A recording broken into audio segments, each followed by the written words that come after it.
Breathwork has become a big buzzword, so I wanted to make this video to share with you, how does breathwork actually help you? Usually when I'm explaining breathwork and framing it for new clients or people that come to my workshops or courses, I talk about the effects. Some people are approaching breathwork for awareness, others for nervous system regulation, and others for transformation. And what your intention is with the work is going to change the type of breath work that you're practicing. You're not going to be doing circular neurodynamic or holotropic breath work if you are looking for awareness or nervous system regulation. That's more in the transformation. So that's one level. But if you notice, I've laid this out on a grid because this is how I'm thinking about it right now as I'm getting ready to restart my Breathwork for Integration course, where the focus is on using the breath for integration of personal work, of psychedelic work, and that really crosses multiple areas. It's not just one simple specific intention. So I think we need to go a little bit deeper. So this is the first level: awareness, nervous system regulation, and transformation. Now, if we frame it within the holotropic paradigm, within the work of Dr. Stanislav Groff, who created holotropic breathwork, there's also 3 levels here. And I think that these levels correlate to the effects. You have biographical material that can come up.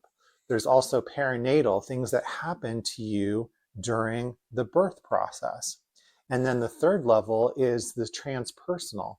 Anything that's happening that is mystical, magical, outside of the realm of Western psychology. These are things like past lives, encountering deities or spirit animals, ancestors, going into cosmic realms, anything that we really can't explain. These are typically the very trippy kind of psychedelic things that happens as well, not just with breath work, right?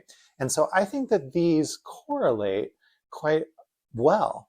The biographical is really the awareness. You know what happened to you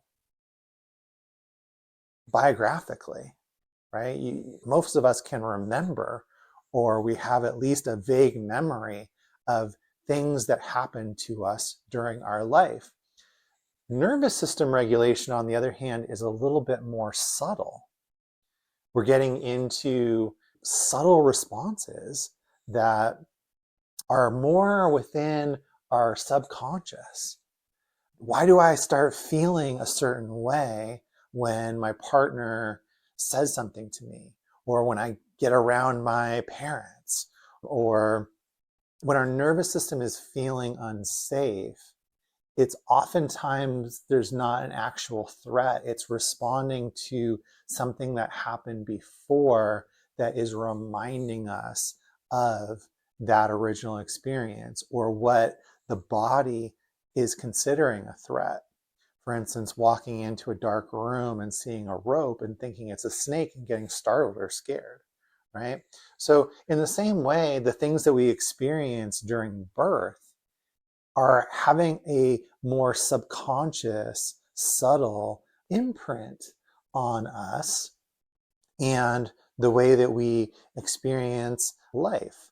And that can come up in breath work as a perinatal experience. The way that Groff explained this is that there's 4 different stages. There are things that happen to us before the birth process, which in an ideal situation is very euphoric, very oceanic, swimming in this warmth and love.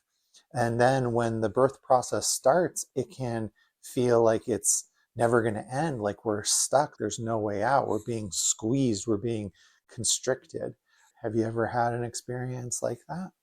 When we're born, there's this ecstatic rebirth. We're going from being a water-based being to breathing air, to being independent, not being attached to our mother. So the perinatal is this more subconscious layer. And then as we get into the transpersonal, this is really linked to transformation. It's one of the unique things about doing breath work in a holotropic way, or conscious connected breath work, right? Is that we are able to connect into the transpersonal, into what Groff called expanded states of consciousness. And to me, this is getting even more granular. We're really getting into the energetic and subtle experiences. So this is the way that I've framed my course, Breathwork for Integration. So there's awareness, which correlates to the biographical and the holotropic model, and is more of the gross level, not gross like ew, but gross being like the highest level of granularity, the least subtle. And then nervous system regulation, correlating to the perinatal, and also our subconscious experiences, things that we may have to unravel as far as why is this particular experience making me feel this particular way? Is there a coupling somewhere where these signals and these emotions are getting mixed up that have nothing to do with one another? In terms of nervous system regulation, I was in a bad car accident once. And after that, I didn't really like to drive. It's not that I couldn't drive, it's that my body was saying, hey, last time that you did this, it didn't turn out too well, and we don't want to repeat that. So that's why it's more subconscious. And also the perinatal level is more subconscious. It's things where the body keeps the score. And then the transformation level is also connected to the transpersonal, which is our energetic and subtle experiences. It's connecting to chakras, to energies, to archetypal realms and expanded levels of consciousness that we're not normally in touch with during our day-to-day. And that really comes back to the holotropic paradigm, holotropic meaning moving towards wholeness. So as I'm teaching this course, that's how I'm going to lay it out in terms of moving from the gross into the subtle and the very accessible into the more intense. So I just wanted to share that. It's how I have been thinking about things. And if you are interested in learning more, the course hasn't started yet. You can go to the link in the video to learn more. Breathwork for Integration.